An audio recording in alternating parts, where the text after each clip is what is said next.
ప్రసాదం ఇంకా టిఫిన్ తింటాం. మార్నింగ్ అయితే బ్రేక్ఫాస్ట్ కదా, స్నానం చేసి రాగానే బ్రేక్ఫాస్ట్, నైట్ స్నానం చేసి రాగానే డిన్నర్ చేస్తాం. అవునా? మరి మనము అలా భోజనానికి ముందు చెప్పవలసిన శ్లోకాన్ని ఈ రోజు నేర్చుకుందాం నాన్న. ఓకేనా? మార్నింగ్ మనం స్నానం చేసి ఇక సీక్వెల్ గా వస్తుంది భగవద్గీత శ్లోకంలో సీక్వెల్ గా మూడో దానికి ఈజీగా గుర్తుపెట్టుకుంటే 3. మరి 3తో స్టార్ట్ అయ్యి త్రివిధం వచ్చేసింది. అవునా కదా నాన్న? అలా మీకు కొంచెం సింపుల్ గా ఉండడం కోసం సీక్వెల్ లో వెళ్ళిపోతున్నాం. ఈ రోజు ఇక మనం ఇంకా స్నానం చేసేసి ఇక బ్రేక్ఫాస్ట్ దేవుడి దగ్గర దండం పెట్టేసుకుని బ్రేక్ఫాస్ట్ దగ్గర కూర్చుంటాం కదా, అలా బ్రేక్ఫాస్ట్ దగ్గర కూర్చోగానే చెప్పవలసిన శ్లోకాన్ని నేర్చుకుందాం ఈరోజు. ఓకేనా నాన్న?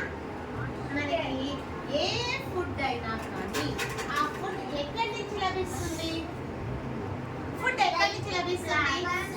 ప్లాంట్స్ నుంచి వస్తుంది. అవునా? భూమిలోంచి ప్లాంట్స్.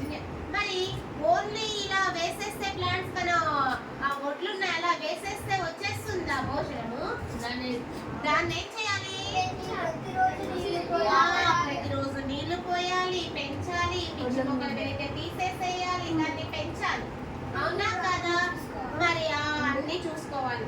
ఆ ఫుడ్ మనకి రావడానికి, మన ఇంట్లోకి రైస్ రావడానికి ఎంతో మంది శ్రమ ఉంటుంది నాన్న.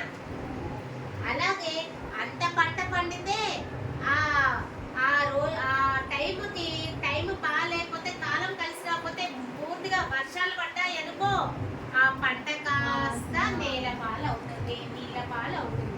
అవునా?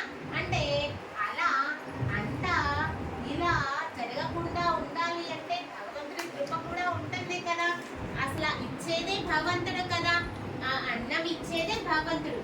కాబట్టి మనము ప్రతి పదార్థాన్ని, అది తినే పదార్థం ఏదైనా కానీ వేస్ట్ వృధా చేయొద్దు నాన్న.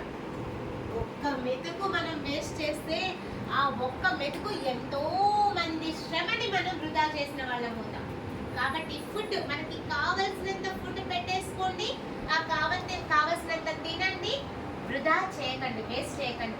సపోజ్ ఫంక్షన్స్ వెళ్తూ ఉంటాం నాన్న, ఫంక్షన్స్ వెళ్ళినప్పుడు మనము ఆశ కొద్దాడ చాలా కనిపిస్తాయి, ఎవరైనా టెంప్ట్ అయిపోతాం, సాధారణంగా టెంప్ట్ అయిపోతాం. ఆ టెంప్ట్ అయినప్పుడు ఏం చేయాలి అంటే మనకు కావాల్సిన ఫుడ్ని ఫస్ట్ లిమిట్ గా కొంచెం పెట్టేసుకోండి అన్న. ఆ కొంచెం పెట్టేసుకొని చూడగానే కొన్ని ఆకర్షణీయంగా కనిపించి తినాలి అని అనిపిస్తాయి. అయితే కొన్ని ఏమవుతాయి, చూస్తే తినబుద్ధి కాదు, కానీ చూడడానికి ఆకర్షణీయంగా ఉన్నాయి, ఒక్కొక్కసారి తింటూ ఉంటే నచ్చదు. చూడడానికి ఆకర్షణీయంగా లేని ఒక్కొక్కసారి టేస్టీ కూడా ఉంటాయి, కానీ అవి తింటేనే కదా తెలుస్తుంది మనకి. కాబట్టి కొంచెం పెట్టేసుకొని నచ్చితే ఆ ఫుడ్ని మనకు కావలసినంత పెట్టుకొని తినేసేయాలి. ఎక్కువ పెట్టుకొని వృధా మాత్రం చేయవద్దు. ఓకేనా? ఫుడ్ ఎవ్వరూ వేస్ట్ చేయొద్దు నా రేపటి నుంచి. ఎందుకంటే ఆ ఫుడ్ వేస్ట్ అయ్యేది ఎంతో మంది శ్రమ అన్న, అందులో మన అమ్మా నాన్న శ్రమ కూడా ఉంటుంది. ఎందుకో తెలుసా? నాన్న ఏదో ఒక జాబో ఏంటి ఉద్యోగం చేస్తున్నో లేకపోతే పని చేస్తున్నో మనీ వస్తేనే కదా మనం రైస్ కొనేది. రైస్ కావచ్చు, వెజిటబుల్స్ కావచ్చు, ఫ్రూట్స్ కావచ్చు. ఆ తెచ్చిన వాటిని అమ్మ వంట చేస్తేనే కదా నాని మన ప్లేట్లోకి వచ్చేసేది. అంటే అక్కడ అమ్మ కష్టపడుతుంది, నాన్న కష్టపడుతున్నాడు. మనం రైతుల దాకా, ఫార్మర్స్ దాకా కూడా కాదు, మన ఇంట్లో మన పేరెంట్స్ కష్టాన్ని కూడా వృధా చేసిన వాళ్ళం అవుతాం. కాబట్టి ఫుడ్ మాత్రం వేస్ట్ చేయొద్దు నాన్న ఎప్పుడు కూడా. ఓకేనా? ఎంత కావాలంటే తినేసేది, మీకు కావాల్సినట్టు ఇంకా ఎక్కువ పెట్టించుకోండి, కాకపోతే తినేంత పెట్టించుకోవాలి, తినాలి, ముందే ఎక్కువ పెట్టేసుకొని వృధా చేయాలి. ఓకేనా? కాబట్టి ఆహారాన్ని ఇచ్చేది నీవే, భుజించేది నీవే. అలాగే ఈ భుజించిన ఆహారము ఏమవుతుంది మనకి? ఆ భుజించిన ఆహారాన్ని నువ్వే స్వీకరించు. నువ్వే ఇస్తున్నావు, నీవే పూజిస్తున్నావు, నీవే స్వీకరించు. ఓకేనా? అని భగవంతుడిని వేడుకున్నాం. నువ్వు స్వీకరించు అంటే టీచర్ మరి భగవంతుడు తింటున్నాడా, వినాయకుడు తింటున్నాడా, హనుమాన్ తింటున్నాడా అంటే ప్రతి ఒక్కరిలో వాళ్ళ ఇష్ట దైవం ఉంటాడన్న. మనం తినేది మన భగవంతుడు మనకు సమర్పిస్తున్నట్లే, మనలోనే భగవంతుడు ఉంటాడు. అవునా? కాబట్టి ఆ పదార్థాన్ని మనం ఏదైతే తినబోతున్నామో ఆ ఆహారాన్ని తినే ముందు ఒక శ్లోకాన్ని చెప్పాలి. ఓకేనా?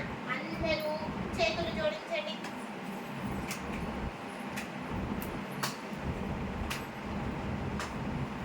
హరిర్ధాత హరిర్భోక్తా హరిర్ధాత హరిర్భోక్తా హరిర్ధాత హరిర్భోక్తా హరిర్ధాత హరిర్భోక్తా హరిరన్నం ప్రజాపతికి హరిరన్నం ప్రజాపతికి హరిరన్నం ప్రజాపతికి హరిరన్నం ప్రజాపతికి హరిర్విప్ర శరీరస్తు హరిర్విప్ర శరీరస్తు హరిర్విప్ర శరీరస్తు హరిర్విప్ర శరీరస్తు భుంక్తే భోజయతే హరిః భుంక్తే భోజయతే హరిః భుంక్తే భోజయతే హరిః భుంక్తే భోజయతే హరిః హరిర్ధాత హరిర్భోక్తా హరిర్ధాత హరిర్భోక్తా హరిరన్నం ప్రజాపతికి హరిరన్నం ప్రజాపతికి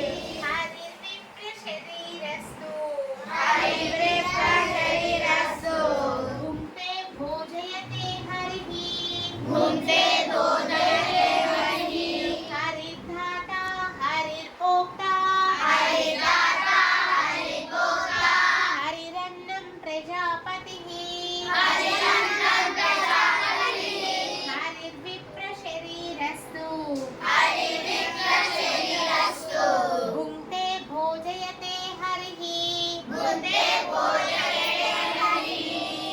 ఓకే, దీని శ్లోకం యొక్క అర్థం హరిర్ధాత హరిర్భోక్త హరిరన్నం ప్రజాపతి. హరి హరి అంటే స్వామి భగవంతుడా విష్ణుమూర్తి. ఈ హరి దాత ఆహారాన్ని ఇచ్చేది నీవే.